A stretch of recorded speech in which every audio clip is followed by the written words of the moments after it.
August 1994, San Juan, Puerto Rico, 8 a.m. in the morning. Martin Suarez has had a busy half a decade. After 6 years in the drug game, operating at the highest echelons in the U.S., he's made the kind of enemies that could cause someone to grow paranoid, always looking over their shoulder. You know, the big players, Colombian cartels, Caribbean narco traffickers, and top-level money launderers with brutal enforcers ready to do their bidding. He got his start in the late 80s in Miami, and he's helped them move $1 billion worth of drugs as a smuggler. We are talking the tail end of the Wild West days. Griselda, the Cowboys, Los Muchachos, speedboats and nightclubs and Ferraris, planes dropping hundreds of kilos in the ocean. Suarez was damn good too, putting in the work for the boys in Medellin, at one point even bringing in a massive $500 million load. Let's just say he's a guy who knows how to get things done. Soon enough, though, he burns out on smuggling, burns out on Miami, and moves with his family to Puerto Rico, where he grew up. He also moves into money laundering after getting tutored by a real slick operator who knows how to work the system. Cashier's checks, putting it through legitimate businesses, import, export, everything above board. They call it the black market peso exchange. And through it, Suarez helps a top-level narco everyone calls the Snail clean tens of millions of dollars, bouncing around the Caribbean, meeting with bankers and business leaders. The thing is, though, he does it all as an undercover agent for the FBI. In fact, he's the first undercover agent to ever infiltrate the drug world like this, the Donnie Brasco of the Colombian cartels. No one had even attempted it before. No one in the FBI or the DEA had any real grasp of the inner workings of the cartels or how things work. That is, until Martin Suarez comes along, or Manny, as he comes to be known among the Colombian and Puerto Rican players. So when he hears the whispering of the sicario behind him outside his home, right after he gets back from a morning jog, you can make the argument that some part of him, maybe just a little, was expecting it. Right away, though, one thing he does know is that the person who most likely sent the hitman is El Toro Negro, the Black Bull, money boss of the North Coast Cartel in Colombia. And it probably had something to do with the massive 50-person indictment that the feds are about to drop on him and his associates. But here's the craziest thing about all of this. Suarez, through sheer grit and quick thinking, is going to be able to break away from the sicario who has a gun pointed at his head.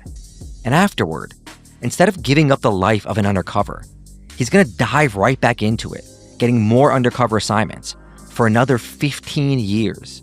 In fact, he still holds the FBI record for the longest time spent continuously undercover. And now, for the first time, he started telling his story. This is the Underworld Podcast.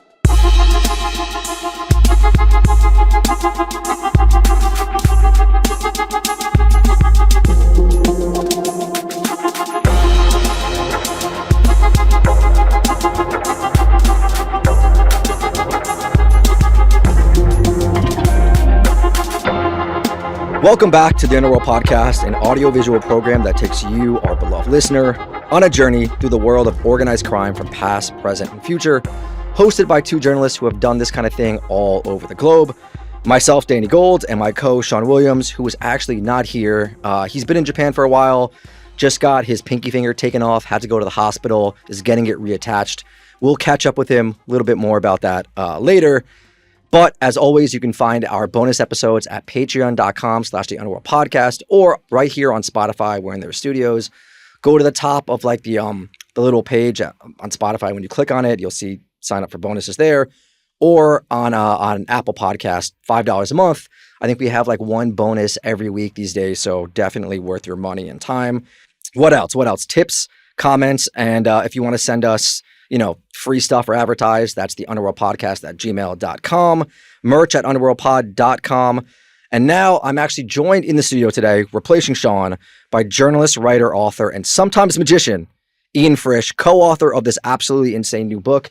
You can see it right here. It's called Inside the Cartel. I mean, the best way I can describe it is like if you did Donnie Brasco for the cartel, except the numbers for drugs and the years he was undercover. It's completely insane. Thank you so much for joining us, Ian. Can you kind of just give us, like, right off the bat, so these people know how crazy this story is, like how many millions of drugs he sort of helped smuggle into the country, millions of dollars, like how many years he was undercover, all that? Right. So thanks for having me. Inside the Cartel follows FBI agent Martin Suarez, who is the only FBI agent in history to go undercover and infiltrate a Colombian drug cartel. He began his career in 1988. He worked continuously undercover for about 23 years. Jesus, more than I thought. But the book covers the first 6 years of his career working undercover, where he posed as a smuggler for the Medellin Cartel and helped smuggle $1 billion worth of cocaine into the United States, all of which was eventually seized. And then he transitioned into becoming a money launderer for the North Coast Cartel, where he helped launder over $50 million and, at the end of the book, dismantle a Colombian narco empire. Yeah, it's pretty insane. I'm kind of shocked that I had never heard this story before. Well, that's the thing about Martin's story, is that no one has. And I think that's what makes the book so special, is that Martin's humility kept his story out of the limelight. To him, he was doing his job. And also, too, Martin's role at the FBI was so singular and so important that the FBI as an institution couldn't afford to let the public know what Martin was doing. So unless he walked into a courtroom and took his oath and testified, none of it was ever made public until now. Yeah, and we'll get into it a bit later, but the fact that he was able to keep organizing this stuff and the loads would keep getting seized, some of the money would like, the fact that he's able to still maintain his level of being undercover after all this happens for decades, kind of blew my mind. It required the most intricate choreography that, from a psychological perspective, the planning and all of the kind of teamwork required between the case agents and Martin and setting all this stuff up to make sure that his cover stayed intact was just remarkable. The way I put it in the book, I know you mentioned I do have a history as being a little part-time magician. The way I put it in the book is, when Martin went undercover, he was performing a magic trick for a spectator that didn't know they were on a stage. And that was the kind of thesis of his undercover career. Yeah. For those who don't know, Ian's first book was about like going undercover in the world of like top-notch magicians, and it's very cool as well. So check that out if that's your interest. But okay, Martin Suarez becomes an FBI agent in 1988. He's 33 years old. It seems like almost immediately he's basically undercover and able to get himself involved in the drug smuggling world. We're talking like Miami, late 80s, early 90s, still kind of the cocaine cowboys era. Mm-hmm. Can you kind of, like, how does that happen so quickly? So you have to really understand the context of this book in terms of big picture politics, right? The war on drugs is in full swing. It's the Reagan years. It is like the number one priority. It's been the number one priority since Nixon, right? Who declared drugs public enemy number one. But it really was turbocharged on the federal level when Reagan became president, because he gave the FBI and a lot of federal agencies a lot of leeway to conduct higher-end operations against core groups, they called them, which were the cartels. They understood that the importation of drugs was a huge problem, in addition to regional distribution, as you know, like the three-strike law and all that stuff started happening on the state and local level. But federally, the FBI realized we have to thwart the core groups, the dudes bringing this stuff in. We can't just keep arresting piecemeal dealers in Miami and Houston and New York. Like, we need to really take down the guys who are doing the mass importation, because every year there were tens of billions of dollars worth of cocaine being imported into the United States, like more than any law enforcement agency could really handle. So they wanted to kind of break the bottleneck, right? So anyway, Martin becomes an FBI agent in 1988, and previously he was a Navy officer. So he had all the technical skills of charting ships, flying planes. He was a man at sea for almost a decade. And that was kind of the foundational skill set that he brought into the FBI. And that's one of the reasons why they hired him. So he gets stationed in Miami. Martin originally is from Puerto Rico, fluent Spanish speaker, speaks English as well, but Spanish was his first language. So, and he lived in Florida at the time. So they stationed him in Miami, and he was part of the drug squad in that field office. And almost immediately his supervisors were like, yo, Suarez, like, would you want to try to go undercover? because Martin had all of the characteristics of a smuggler. Again, he could chart a ship, fly a plane, spoke Spanish fluently, had Puerto Rican street smarts, didn't come from an upper crust American suburb.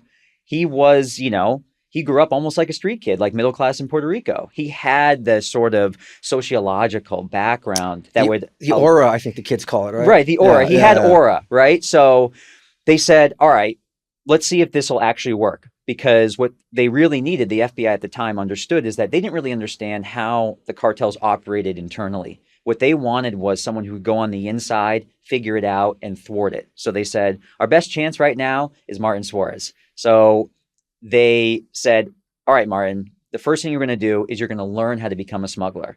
And it just so happened at that time that the FBI had come into contact with a source who was a former pilot for Jose Gacha, which is one of the co-founders of the Medellin Cartel with Pablo Escobar.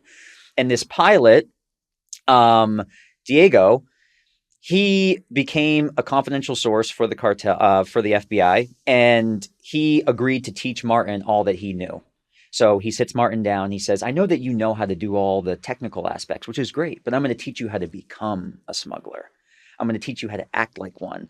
I'm going to teach you the customs of the cartel, how to interact with these people, how to negotiate with them. You're going to mirror their behavior so they believe that you are one of them. So, I mean, I hate to interrupt you because this is all fascinating stuff, but it's kind of like, and I keep referencing Donnie Brasco because I think this is the best reference point, but it's Pacino explaining to him, friend of ours, friend of yours, that sort of thing, except Pacino at this point already knows that he's, in this world, it's a guy that they've already arrested who knows that he's like the guy. But it's like, I can see the montage in my head. Of course. And, a couple things. It's like, never wear resold shoes. Cartel men have the nicest, shiniest shoes. If you go out with these guys and they're spending tons of money at a restaurant or a nightclub or something, don't check the bill. Cartel guys don't check the bill. We know that the taxpayers are going to pay for this, but don't check the bill, because you have to give the receipt to the field office. So he gave him a lot of interesting tips on how to kind of fly under the radar. But again, this had never been done before. And so much of what Martin learned and so much of Martin's success really did come from just going out there and doing it, from kind of learning on the fly. So after Martin became Manny, his undercover alter ego, they got him a warehouse, the FBI, where he posed as a crooked import-export businessman, secret smuggler. They gave him an apartment, fancy cars, silk shirts, the jewelry, the whole 9 yards.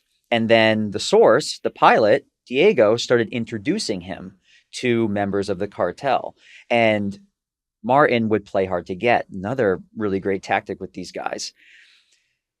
I'm really busy. I've been doing this 20 years. I don't really know you. I don't want to get myself into hot water. I got a good thing going, and then the cartel, the Medellin Cartel would start to really want to work with him because they weren't given access to this new asset. Martin created scarcity with his skill by just basically fibbing to them that he was doing other stuff. And then over time, he started doing loads for them. And over the course of a few years, like I said, he smuggled $1 billion worth of cocaine into Miami, all of which was seized. And there are many instances of how he was able to do this. But overall, almost immediately, Martin became a superstar in the FBI because his superiors and people in Washington, D.C. understood, holy shit, this guy's actually doing it and no one has been able to do it before. Yeah, it sounds like he was also a superstar with the cartel world as well. I think, so he's with Medellin at this point. The guy he's working for, El Viejo, right? The old man. So what's his story? What's his background? So El Viejo, they called him the old man. He was a sort of deputy of sorts of the Medellin Cartel. And the way the cartel was situated back then, you had the internal hierarchy with Escobar and Gacha and the Ochoa brothers, but they all had their own connections with people who manufactured their own cocaine, who wanted the kind of operational support of a cartel to import. These were kind of one-off drug lords who were very powerful regionally and aligned themselves with a cartel. So this guy, El Viejo, he had his own operation and he could manufacture a lot of cocaine. We're talking metric tons. And he would align himself with the Medellin Cartel so he could get their blessing, use their operational support to smuggle the drugs into the United States.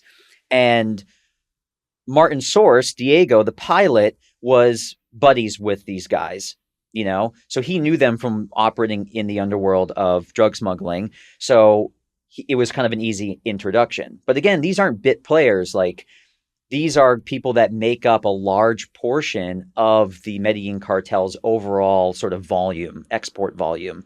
And it was easy enough for Martin to, make friends with these people and to arrange deliveries. But El Viejo and his team, when they do big shipments, they're telling Escobar what's going on, because everyone kind of has a little bit of a profit share as well, back in Colombia once the money makes its way back.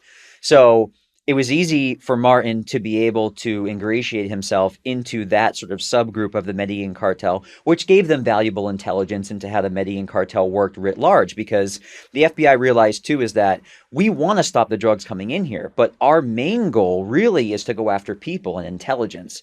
Half of Martin's job was to do the smuggling and do the kind of tactile law enforcement undercover work, but the other half was almost intelligence gathering. They would try to understand how these systems within the cartel work so they could use that against them later for different types of operations. So they really focused on this subgroup because it became a window into how the Medellin Cartel operated throughout all the different connections that they employed, whether it was from manufacturing, packaging, distributing, smuggling, stateside connections, etc.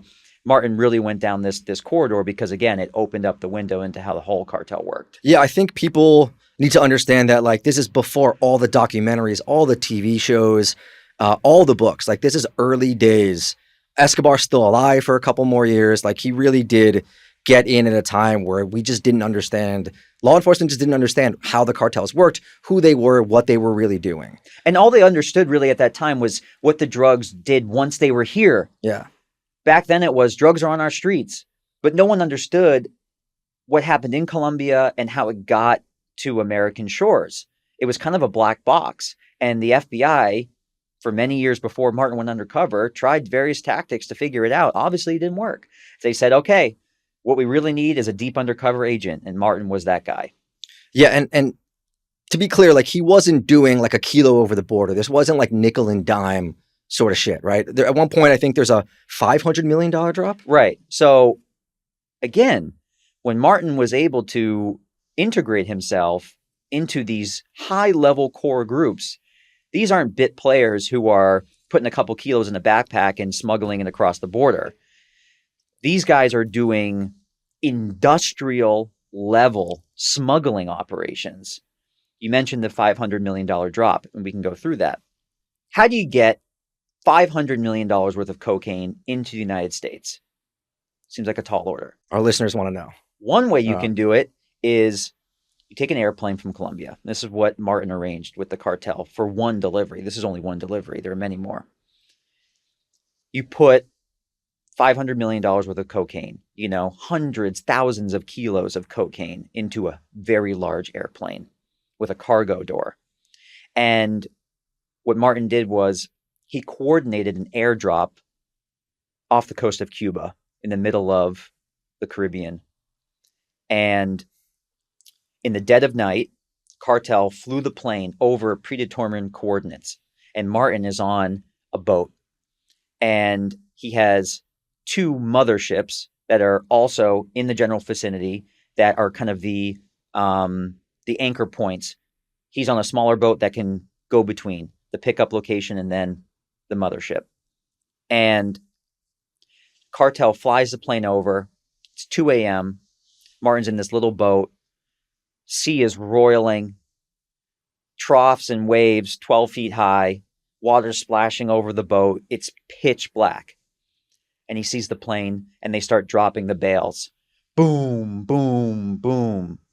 And this isn't like a small amount. Like a bale of cocaine of that size that hits the water, it's like a refrigerator being dropped out of an airplane. So Martin's calling them, don't hit our boat. If you hit our boat, we're dead. The whole 9 yards, right? It's very dangerous. And then one by one, he goes and picks up the bales. And these bales weigh hundreds of pounds. And him and a fellow agent were putting them on the little boat. They collect all the cocaine and they bring it to the big boat. Tired of trying to figure out what actually works for hair loss? Through Hims, you get access to clear solutions, expert guidance, and an online process that takes the confusion out of care. Hims offers convenient access to a range of prescription hair loss treatments with ingredients that work, including chews, oral medication, serums, and sprays. Doctor-trusted, clinically proven ingredients like finasteride and minoxidil can stop further hair loss and regrow hair in as little as 3 to 6 months. You shouldn't have to go out of your way to feel like yourself. Hims brings expert care straight to you with 100% online access to personalized treatment plans that put your goals first.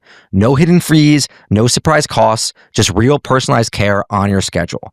Think of Hims as your digital front door that gets you back to your old self with simple 100% online access to trusted treatments for real health concerns all in one place. For simple online access to personalized and affordable care for hair loss, ED, weight loss, and more, visit hims.com/underworld. That's HIMS.com, hims.com/underworld for your free online visit. hims.com/underworld. Individual results may vary based on studies of topical and oral minoxidil and finasteride. Featured products include compounded drug products, which the FDA does not approve of or verify for safety, effectiveness, or quality. Prescription required. See website for full details, restrictions, and important safety information.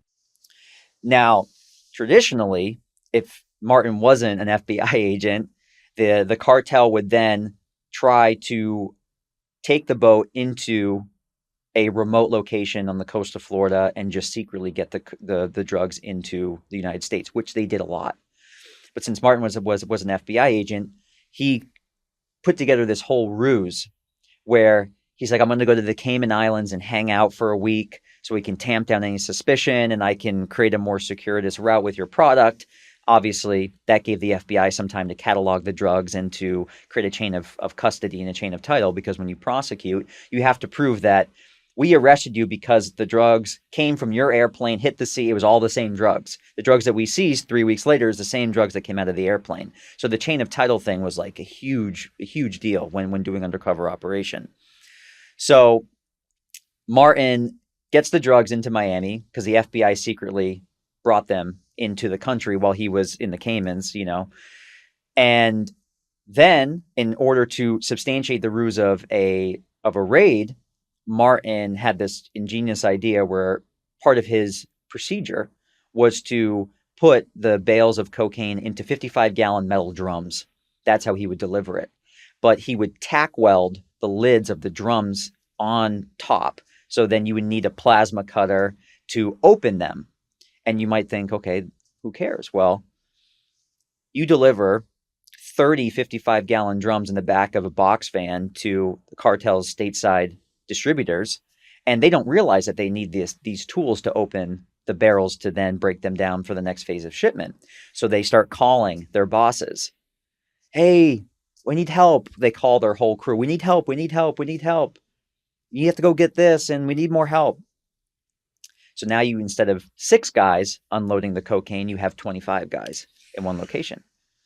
So once that happens, FBI's running surveillance the whole time. Right. And it takes more time. You can't just get them out. And takes way more time, which gives the FBI an upper hand. And it's technically not his fault because he's already dropped off the drugs. He's done his. So that's like part of the thing that was, I think, the most shocking to me was that this wasn't like a one-time thing. He was able to arrange this multiple times with drugs being seized, where somehow, because the understanding of the cartel world is that one screw up, and you're dead. Yeah. But that's not what happened with Martin, because, for example, with this is just a good example as to how he manipulated them so successfully. FBI raids the warehouse, right? Then Martin gets the call from the cartel. Like, what the hell happened? We got raided. He's like, that's not my problem. I secured your drugs the way I told you I was going to do it. I gave them to you at the time I said I was going to do it. I wasn't there. Like, my job is done. Yeah. Not only is it not my fault, you still have to pay me the money you owed me for smuggling it for you. I don't care if you weren't able to sell the drugs. You still owe me that money. And then it's like, the cartel's like, oh, I guess you're right. I guess you're right. Yeah. And then the cartel is engaged in gambler's fallacy. You lost big on the roulette table, but if you bet again, you might get your money back. Familiar with it? The cycle starts where they keep coming back to Martin for the next shipment, the next shipment, the next shipment. you know? So for him, like all he had to do was not only deflect blame on himself, but also just blame them. Like he would tell them, look, you guys keep getting the drugs seized. I don't want that heat on me. Yeah. I should stop working with you. Like you guys are heated up. You guys are messing up my vibe here, dude. Like I don't want to work with you if this is how it's going to go. And they're like, no, we're so sorry. We're so sorry. Let's do another one. Let's do another one. So Martin, master manipulator, in the moment, on the phone with these guys, in these types of meetings, knowing full well that he's an undercover FBI agent. But the more he played the game, the more he played the character, the more aggressive, the more proactive, the more on offense he was against these guys, the more that they wanted to work with him, the deeper that he got them into his web, and the more he was able to prove through evidence collected on his wire, his undercover recording device, through surveillance, that these guys were some of the most prolific smugglers of cocaine in the late 1980s. And this went on. It wasn't like they did one drop and then they arrested these guys. He did controlled smuggling. The FBI oversaw controlled smuggling of cocaine for a 2.5-year period before they made arrests because they wanted to build out more and more and more people. They wanted all the smugglers. They wanted all the state-side distributors. They wanted to completely crush this cell in one shot. And it took them over 2 years to do it. Yeah, and you kind of see how much respect the cartel had for him at one point. There's this incident where like a bunch of cartel guys get stuck in the U.S. after arranging, I think, a shipment or a drop. And he's the one who has to organize like passports and getting them back home.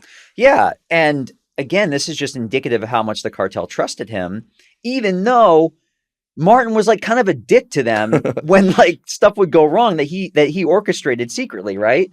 So that's an interesting story because not only were cartels able to smuggle cocaine in the ways I just described via airplane, ships, whatever, but they also used a route called the Mexican trampoline. And the Mexican trampoline was a route where Colombian cartels would bring drugs into Mexico by airplane. Then they would transfer them into trucks and drive them across the border. And they used that in conjunction with airplanes and ships and all the rest. So they did they tried to do a massive delivery. I think they had like 6 or 7 airplanes, and a whole host of top shelf cartel guys were in charge of bringing this shipment into the United States via Mexico. So they fly the planes into Mexico. However, one of the Mexican cartels, who has an alliance with local police, they say, we're going to steal these planes and all this cocaine.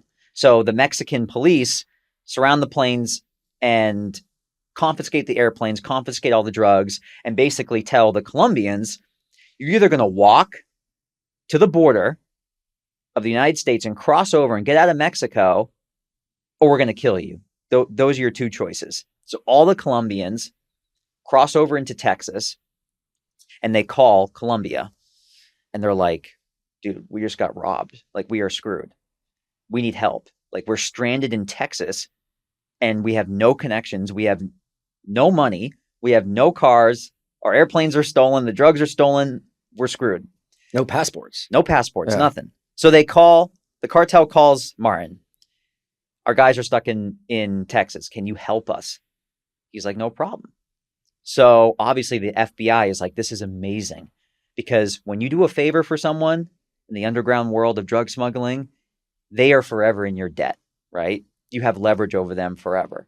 Not only that, the FBI, like I said, treated Martin's undercover operations as an intelligence gathering exercise. Holy shit. We got 25 of the most high-level cartel members in the Medellin Cartel all in one place.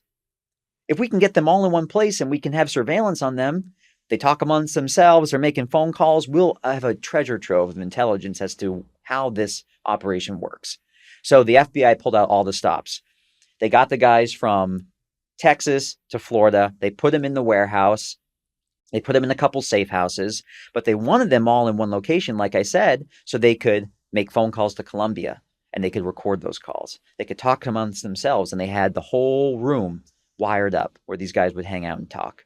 They just let them chill in the warehouse for like a week, talking amongst themselves. They're like, this is great, because we have to, quote, plan their escape from the United States back to Colombia. They just let them sit there and talk amongst themselves so they could gather intelligence.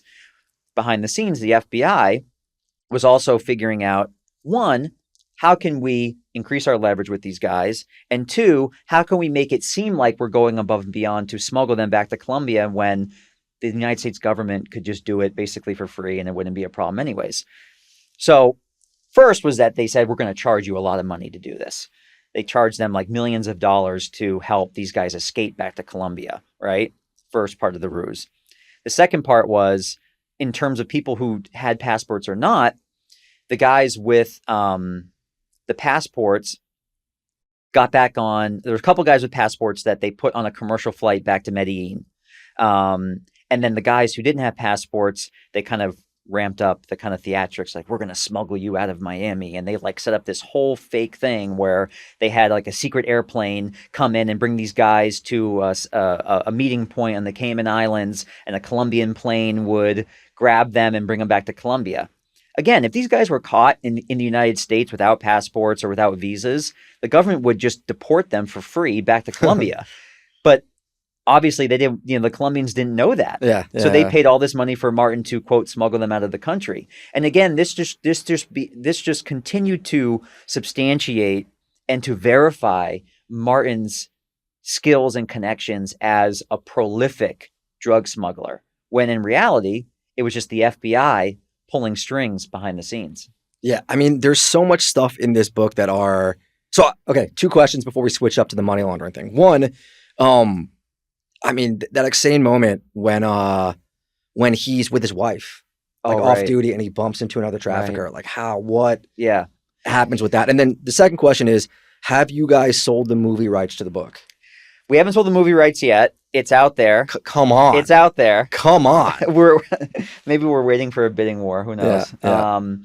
Martin's wife, Maria, she's kind of the unsung hero of this book, in that she was completely supportive of Martin throughout his time in the FBI. And being undercover, especially deep undercover, working for a cartel, you become one of them.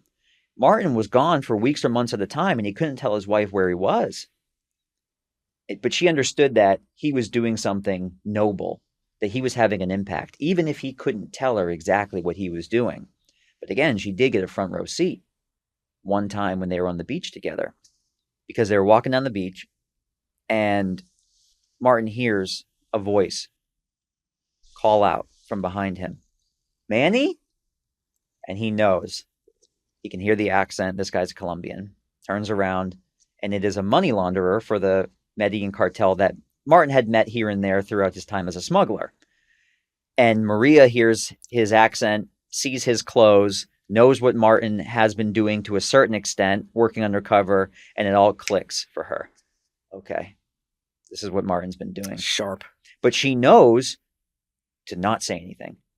Don't give yourself away. Just follow Martin's lead, be cool, be cordial, and that's it. So they're chatting, and he's like, "Oh, I didn't know you had a girlfriend, and, I didn't know you had a family." He's like, "Yeah, blah, blah, blah," being, just small talk, trying to like be cordial, not talk too much, don't give anything away. And then the money launderer, he was with his girlfriend, they walk away, have a good night. And Maria turns to Martin and says, "Don't worry, Martin. I know not to say a damn thing." And that was how they left it. And that was just one close call. But as Martin goes deeper and deeper and deeper into this world, danger creeps even closer to his doorstep, which we do cover in the book as well.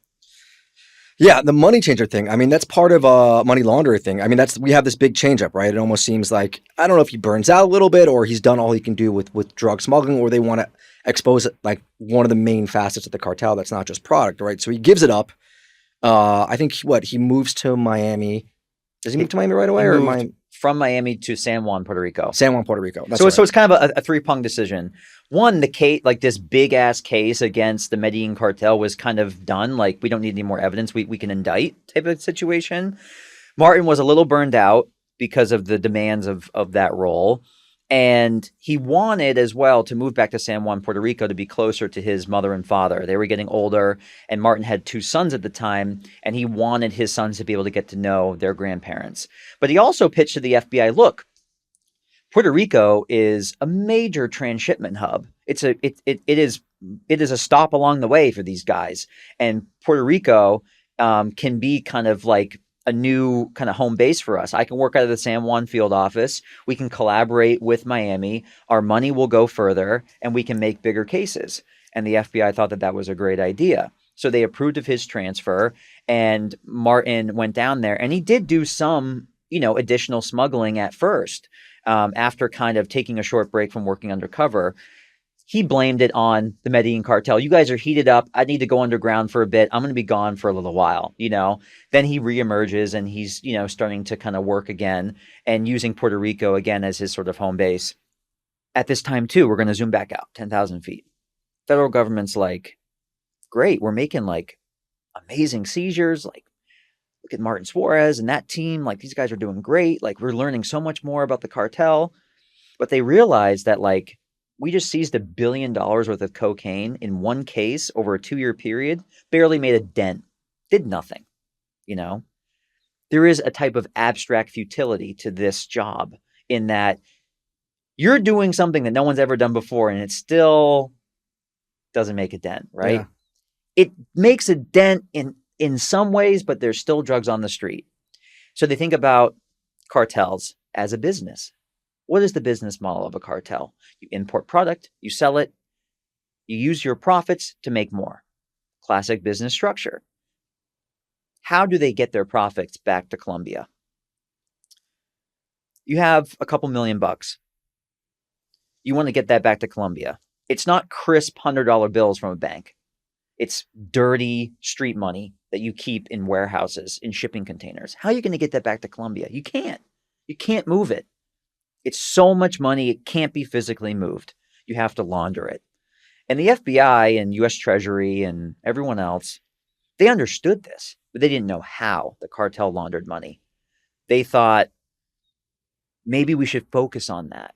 If we follow the money, as the mantra goes, follow the money, we might figure out exactly how the cartel sustains their business model. So when Martin was living in San Juan, working undercover again, his case agents in the field office, they start to investigate what could be potentially a money laundering ring. They know nothing about it. It's like the early stages of the investigation. It's like in The Wire, the first couple episodes. It's like you get a little bit of things here and there, and you're trying to piece the puzzles together. So they bust this guy, and they call Martin. Like, we have a money launderer in custody. We do believe that it's cartel related. Can you come talk to him? Maybe he'll become a source.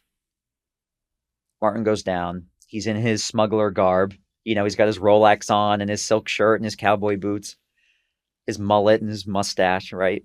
And he tells the guy, like, I'm an FBI agent. And the guy doesn't believe him. He's like, you're an FBI agent. Just like those guys out there, you're an FBI agent? He's like, yeah, I work undercover.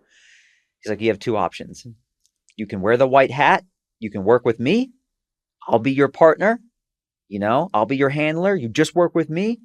And we go back into the world as if nothing happened. Or you go to jail. And the guy said, all right, I'll become a source. And this guy, much like Diego, who taught him how to be a smuggler, this guy, Tony, taught Martin how to be a money launderer. Yeah, it seems like he learns how to do it in a couple weeks. And it also seems, I mean, this is just my impression from reading the book. Like, at first it seems simpler than I assumed. Like the whole smurfing thing, which is just like cashiers. Can you kind of go into that? Because it doesn't seem like, now we think of laundering as this incredibly complicated, well, maybe just crypto, but an incredibly complicated process. It seems relatively straightforward in the beginning. Well, the ground level machinations of money laundering back in the early 90s were pretty straightforward. The only hurdle that organized crime of all stripes, mafia, cartels, whoever, the only hurdle that they had to overcome in the U.S. banking system was the Bank Secrecy Act, which was an anti-money laundering sort of regulation imposed where if anyone made a cash transaction of over $10,000, it would have to be reported. The way that cartels got around this was making transactions under that amount. Seems pretty simple. So the way that money laundering works, at least the initial stages where this guy Tony worked and where Martin first got, his kind of education into how cartels launder money, is that the money launderers pick up cash from smugglers who've made sales that work under the umbrella of the Medellin Cartel, let's say, or the North Coast Cartel, or the Cali Cartel, or whoever. They take this money, they bundle it into smaller increments, usually $9,000-ish, under 10,000. They go to banks, they exchange the bundle of money, cash, for a money order or a cashier's check. What if I told you the biggest crime story of our time is happening right under our noses, and we're all witnesses? Introducing Lawless Planet, the new podcast from Wondery that exposes the dark underbelly of the climate crisis. From the Amazon rainforest to small-town America, host Zach Goldbaum uncovers shocking tales of murder, corporate cover-ups, and greed. You'll hear about the brave activists risking their lives for their beliefs, the corrupt tycoons destroying ecosystems for profit, and the ordinary people caught in the crossfire. This isn't some distant threat. It's happening right now. Each episode drops you into a battle for our planet's future. We're talking mysterious deaths, daring heists, and billion-dollar scams, all with the fate of our world hanging in the balance. This is Lawless Planet. Follow Lawless Planet on the Wondery app or wherever you get your podcast. You can listen to new episodes early and ad-free right now by joining Wondery Plus in the Wondery app, Apple Podcasts, or Spotify. And these money orders or cashier's checks are usually made out to a business, payable to XYZ business. And the people that do this sort of grunt work are called Smurfs. They go around to all the banks. It takes a lot of time. It's just grunt work. Then the cashier's checks are given to their boss, in this case, Tony. Tony was kind of the regional boss of this money laundering apparatus. And then the cashier's checks leave Puerto Rico and they go to other parts of Latin America where they're then deposited into banks. Some banks are crooked, some banks are straight. It all kind of depends. In this instance, how this worked was that these cashier's checks were written out to shell companies that were controlled by Tony's boss, the villain of this book, whose name is El Toro Negro. Incredible nickname. The Black Bull. Yeah. Colombian money launderer who orchestrated and built out one of the most successful money laundering apparatuses that serve the cartels. He was a money broker, peso broker, they called them. Cartel would call them, I just made $100 million in U.S. currency. I need to get it back to Colombia in pesos. Okay, here's the exchange rate. Here's my fee. I will be your currency broker in this sort of black market, right? And the cartel would pay the fee and he would say, your money will be in your bank account in 2 months, 6 weeks, 4 weeks, whatever. All you have to do is make sure that your smugglers give my people the money. And although El Toro Negro sits up here at the top of the pyramid in Colombia, basically working the phones, he has a whole team of launderers throughout Puerto Rico, Dominican Republic, Miami, whatever. Different cells, we would call them. And Tony and Martin ran Puerto Rico for him. And once the U.S. currency, the hard cash, was transferred into money orders, they would be given to a courier. This courier is the person that goes to all the banks in Panama, Aruba, other parts of Latin America where they had accounts for these businesses, which are just shell companies. They're fake businesses. And they would deposit the money orders and cashier's checks into the individual accounts based on what is on the money order. And then that money, again, still controlled by El Toro Negro, was used to purchase above ground merchandise, legitimate merchandise, Advil, other types of medication, washing machines, dryers, car tires, cigarettes. These shell companies, quote unquote, were import-export businesses. They would purchase above ground merchandise with legitimate funds now that it had been deposited. And they would have this merchandise shipped to Colombia. Once it got to Colombia, it entered the above ground economy. It was sold to legitimate distributors within Colombia for Colombian pesos. That money was controlled by the import-export companies, controlled by El Toro Negro, and then that money, Colombian pesos, was transferred to the cartels, and that's how the money was laundered. And this system that Martin discovered, no one knew that this system existed before. As Martin's money laundering investigation continued, he revealed this system to the world, and they dubbed it the black market peso exchange. Yeah, and it actually intertwines, I think, with like legitimate companies a lot, right? We had Philip Morris on there. It's pretty wild. It is wild. And the thing is that a lot of these companies didn't know that their merchandise was being used in the narco trade. Some companies had inclinations. Did they turn a blind eye? Maybe yes, maybe no. You know, the European Union did file a lawsuit against Philip Morris and British American Tobacco. There are definitely instances where back then, there are accusations that they knew and they turned a blind eye, et cetera, et cetera. But a lot of companies didn't even know. And they found out much later. So it was like the incestuousness of It's pretty ingenious. how the cartel moved their money. Yeah. I mean, when the FBI figured this out, and you know that it came from Martin because in 1994, after the money laundering investigation closed down, that's when you started getting like FINRA bulletins to banks. Yeah. Here's a new way that criminals are laundering money. Please be aware, you know? And then like PBS Frontline even did a documentary about the black market peso exchange in the late 90s. So it's like Martin discovered this system, and he only was able to do so because he became a money launderer himself. But this system is still being used today, and it is so difficult to trace, almost impossible to trace, because money never crosses borders.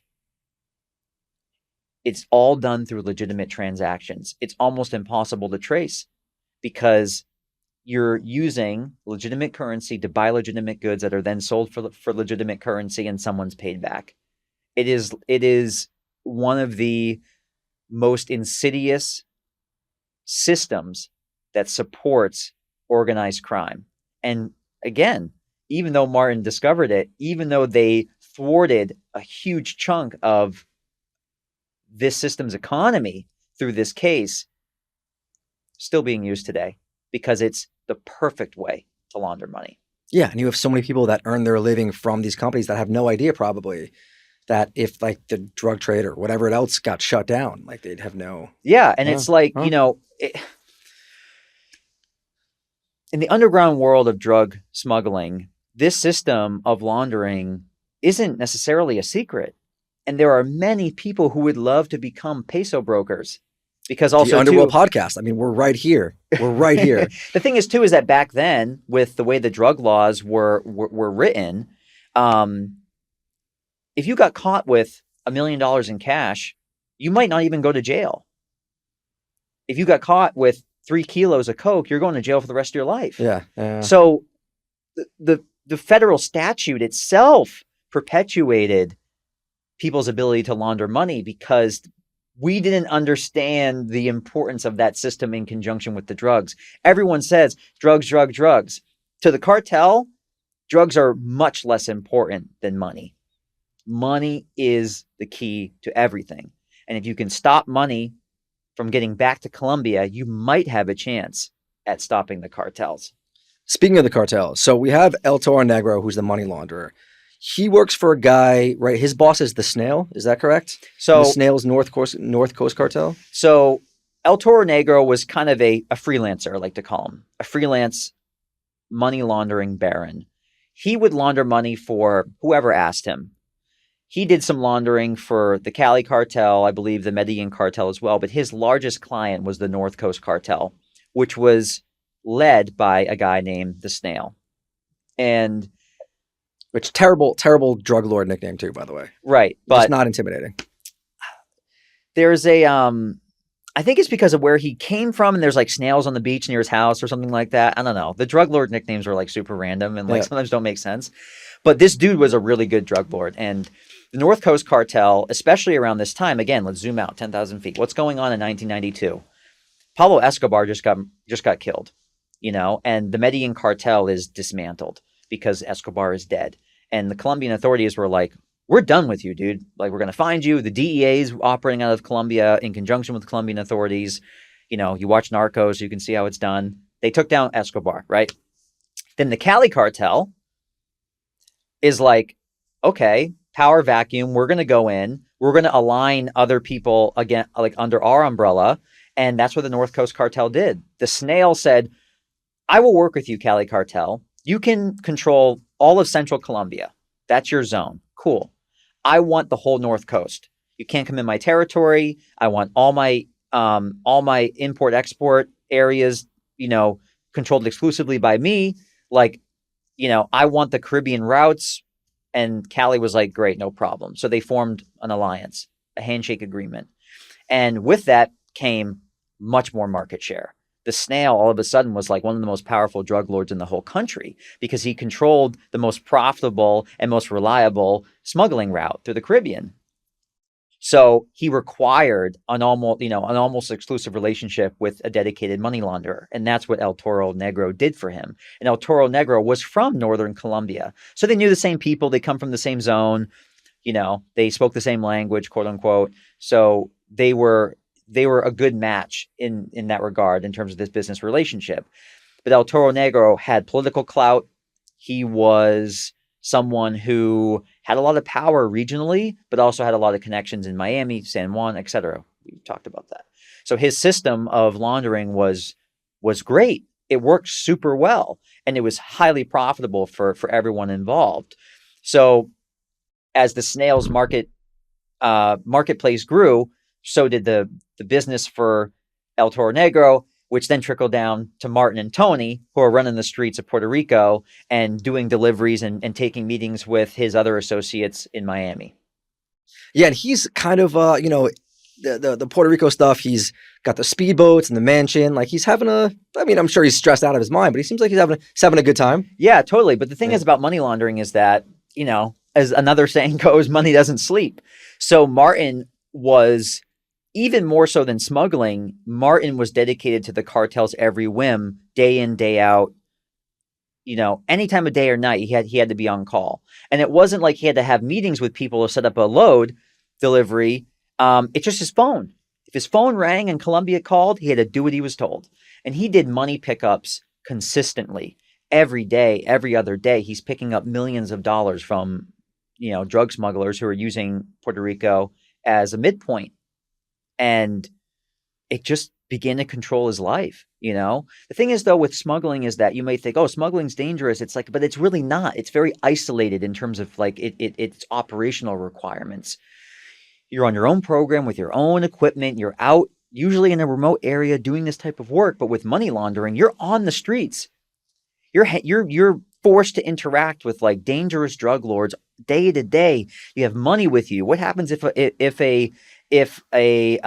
enemy of the cartel says, oh, this guy's their launderer, let's wait until he picks up $2 million and then kill him and steal the money. It's like, it's a whole different game and a whole different set of obstacles when you become a money launderer, because again, drugs are important, sure, but money is way more important. And if you have $2 million in the trunk, you don't even know what could happen to you.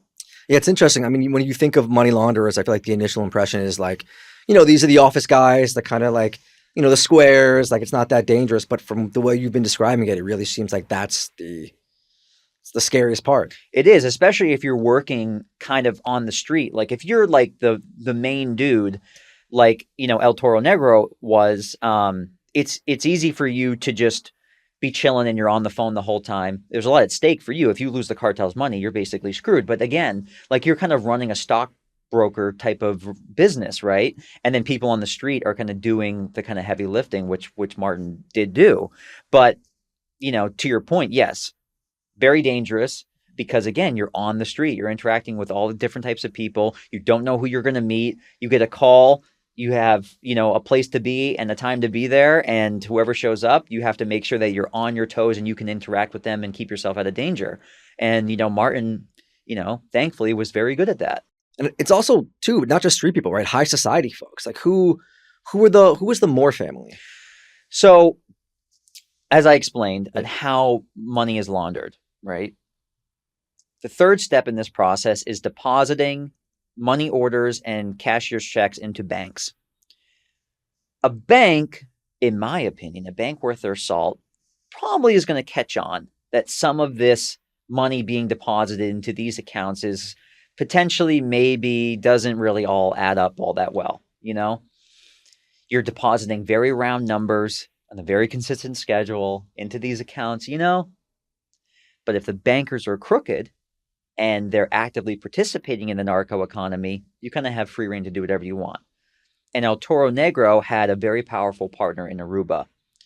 And the Moore family was that partner. They are legendary Arubans. They owned their own bank, and they kind of owned and controlled a large portion of the economy on Aruba. They owned casinos and other types of assets.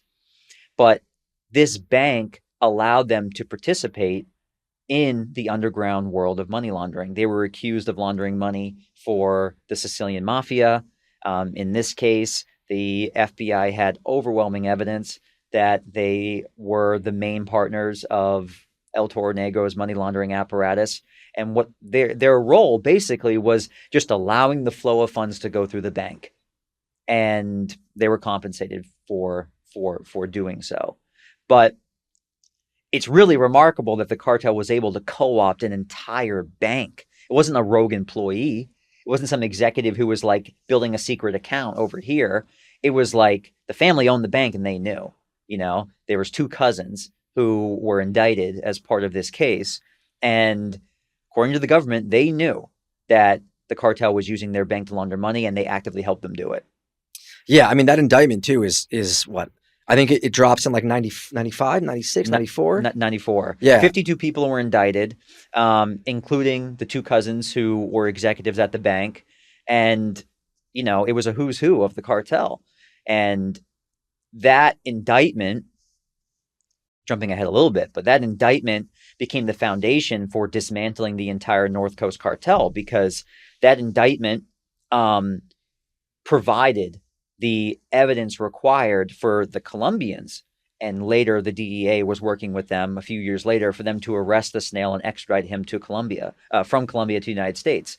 And the snail's extradition many years later, again, the evidence of which was first formulated by Martin when he was posing as a money launderer, the extradition of the snail from Colombia to the United States was the first extradition in over a decade, because political tensions between Colombia and the United States were there, and they weren't really psyched on extraditing Colombian citizens to face justice in the U.S. legal system.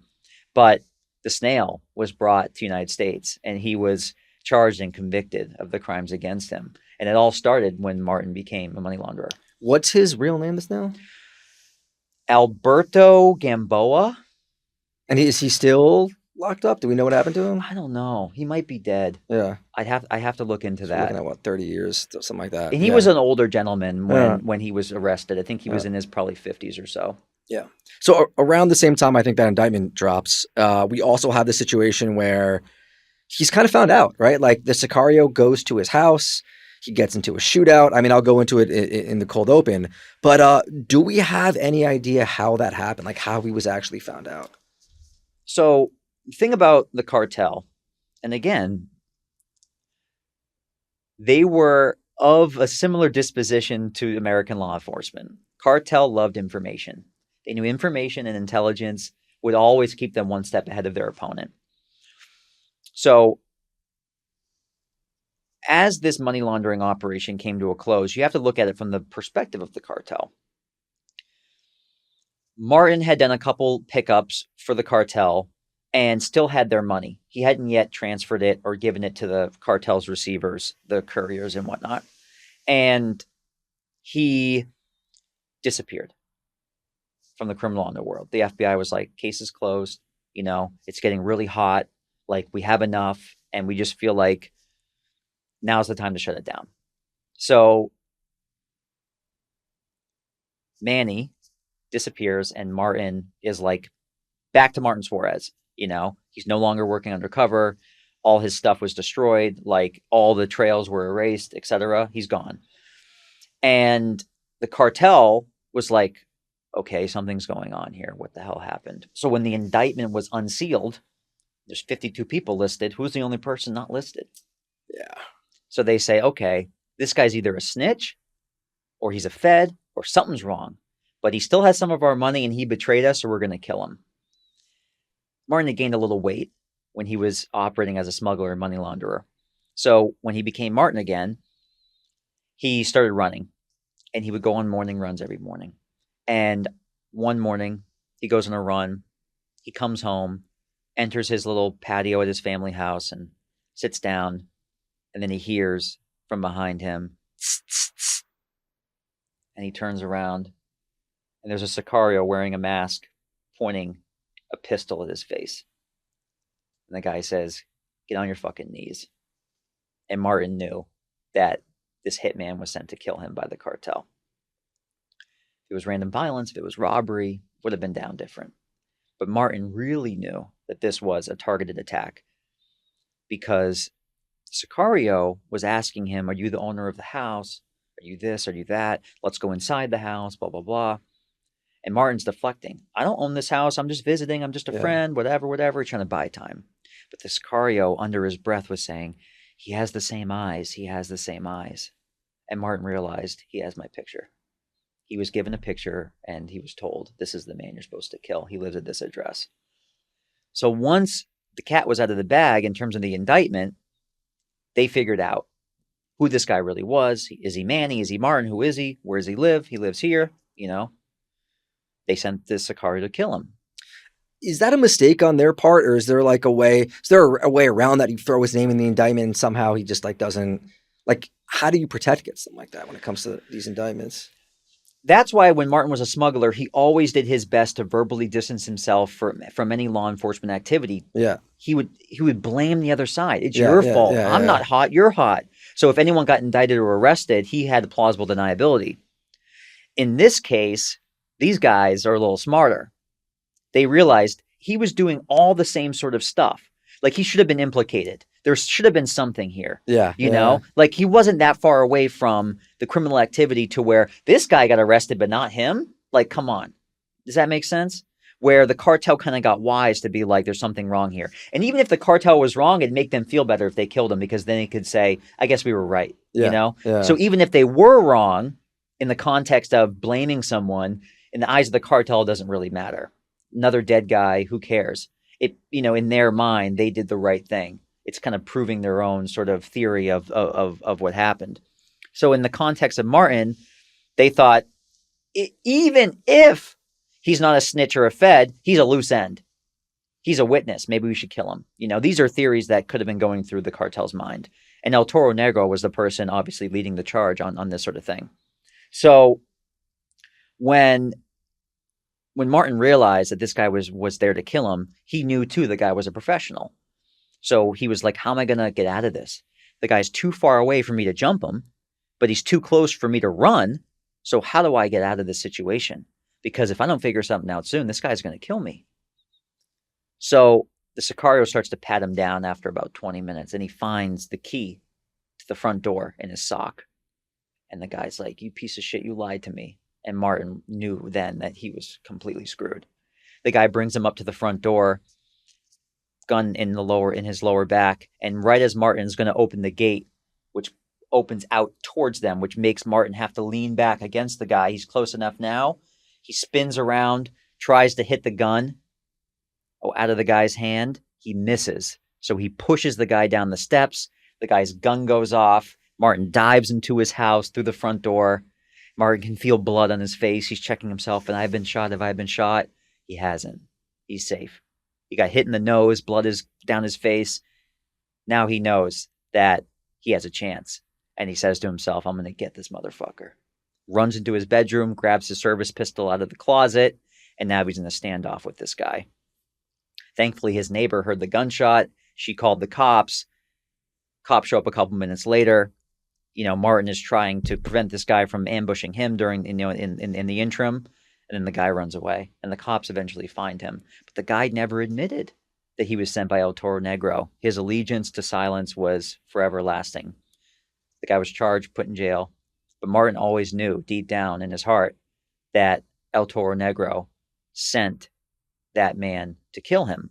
And again, you have to realize that Martin never knew who El Toro Negro really was. Just a voice on the other end of the line who kept calling him and telling him what to do. That was always something in this book that him and I, when we first started this process, which began 3 years ago now, we talk about this story and be like, who the hell was this guy, right? Because they never found him. They never arrested him. He was never extradited. He just disappeared. And the thing is, like I said earlier, if these guys all operated in Northern Colombia, and they had deep political connections in Northern Colombia, one of whom was a gentleman named Hector Lopez. Hector Lopez was a regional politician. He was a senator of this region, held a lot of sway, a lot of friends in Medellin, a lot of friends in Cali, you know. Think of him like a governor almost. And it was said, because this guy came from an import-export family, that he was involved in drugs coming in and out, the merchandise that was, you bought with laundered funds coming in. He made sure that everything went smoothly using his political connections and his history in import-export.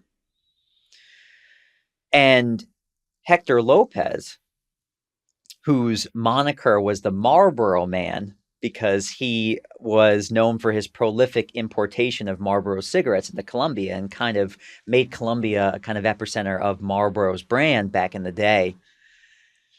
He was eventually, a few years later, he was eventually indicted for racketeering and money laundering and all the things that these cartel guys get charged with. And he was extradited, and he was indicted in U.S. court and, was convicted and went to jail.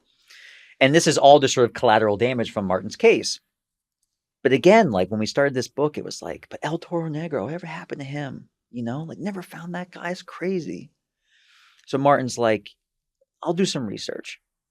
So Martin speaks Spanish, starts reading Colombian newspapers, poking around this and that.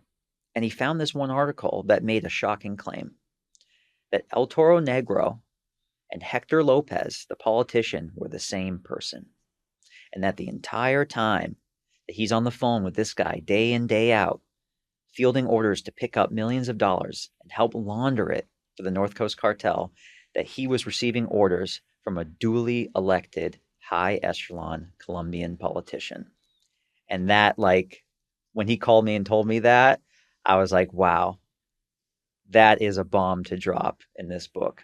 And it's really remarkable because it took Martin 30 years to get closure on that point as to who this person really was. Yeah, I mean, it's there's a lot of crazy things in this book that's up there. But I think for me, the craziest one is that after both these situations, first the smuggling, then the money laundering, he goes back undercover. He does. For like another 15 years. Right. So Martin, right, when you go undercover, you create what's called a backstop or a legend. And this legend and all the assets that come along with this legend, the cars you drive, the apartments you bought, whatever, you're using the cartel's money to build out this sort of character, right? So the FBI was able to buy and sustain a lot of really amazing assets that help bolster an undercover identity, starting with what Martin did in 1988, all the way through the mid-90s. And these assets really helped allow Martin to continue to shapeshift. Manny, as an undercover alter ego, was put to rest after the money laundering investigation. Martin, being Manny as an underground figure, wouldn't really fly anymore, he didn't think. But he could become Miguel. He could become another type of character working with different types of groups. Social media didn't exist then. He had the same face, but he could have a completely different identity and no one would be the wiser. So throughout the 90s and into the 2000s, Martin continued working undercover. He did cases in Guatemala, El Salvador, Panama. He started doing stuff in Europe and in East Asia, especially after 9/11 when terrorism became the focus of the Bureau versus cartels and organized crime. And Martin also after building this vast network of reliable undercover covert assets, he became a coordinator for the FBI. He taught promising young recruits the tricks of the trade. You know, he would bring them into seminars and tell them the stories of his time undercover, and you know, all the lessons he learned on the fly and all the policies and procedures that are now in place because of what he did. He wrote the textbook on how to do this in a long-term capacity. And as he transferred into a coordinator position, he would help set up all the undercover cases that the FBI did, all the high-level ones especially. He'd make sure that the agents going undercover were protected, that their backstops and their legends and their stories were airtight, that anything that they used couldn't be traced back, that VIN numbers wouldn't come back, that bank accounts were populated with, you know, histories, and that, you know, as technology became more advanced, that any type of peeling back of the onion would not reveal that this person was a federal agent. He was in charge of protecting these guys. And Martin held that position and received many awards for the work he did, both as an undercover agent, but also as a coordinator, up until his retirement in 2011. But even in the late 2000s, as he entered retirement or got close to retirement, he would still make undercover cameos in people's cases. You know, if you read some other undercover FBI memoirs, there's mention of like the drug boss makes a cameo appearance. That was Martin. He'd jump into people's cases and say, "I'll play that guy for you," you know, because as he became older, he could become El Viejo himself. Yeah. You know, he wasn't the young gun anymore. So as his age progressed, he could embody different characters, and with pride and pleasure, he made cameos. But his real legacy was helping develop, protect, and implement covert operations for the FBI in a managerial capacity. Damn. Yeah, I mean, I think that covers it. There's still a lot more stuff in the book. You guys should definitely get it. I'm going to grab it and hold it in front of the camera in a second. Is there anything else you want to add about like the book, the work that you were doing, Martin in general? I just, you know, every time I talk about the book, I just say how much of a pleasure it was to work with Martin on this. Martin was diagnosed with ALS about 5 years ago. And that is the main reason he wanted to write this book. His future is uncertain. And he knew he had one shot to tell his story, both for public consumption, because it's never been told, but also to create a legacy for his kids and his grandkids. Stuff in this book he never told his kids about. He never told his wife some of the stuff he was feeling. Terrified if they knew it when he was still active. So for him, it is a very kind of personal and emotional exercise. And for me, it was just a real privilege. And knowing Martin has really changed my life. And I feel like he is one of the most noble people I have ever met. And it's remarkable because both of his sons have followed in his footsteps. One's a DEA agent and one's an FBI agent. To see the impact he's had on his family and all that he sacrificed for them just made telling this story with him just, you know, such a fulfilling experience. And I just want everyone to know, if you read the book, there's a lot of tears that went into it. And, you know, a lot of Martin as a man in this book that he was brave enough to share. And I think that's a very special thing. Can you hand it? Let me see if I can reach it. Guys, Inside the Cartel. This is the book by Martin Suarez and Ian Frisch. I mean, if you listen to this podcast, like, come on, like, how do you not go out there and buy this book like immediately?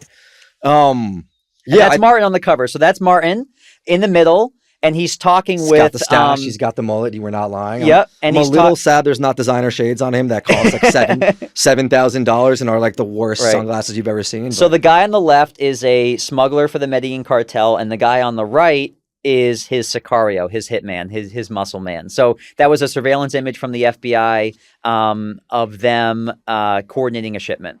Yeah. So the book is Inside the Cartel: How an Undercover FBI Agent Smuggled Cocaine, Laundered Cash, and Dismantled a Colombian Narco Empire. Pick it up. Our guest is Ian Frisch. Thank you, Ian, so much for stopping by. Thanks for having me. Yeah, that was awesome. Great. Cool.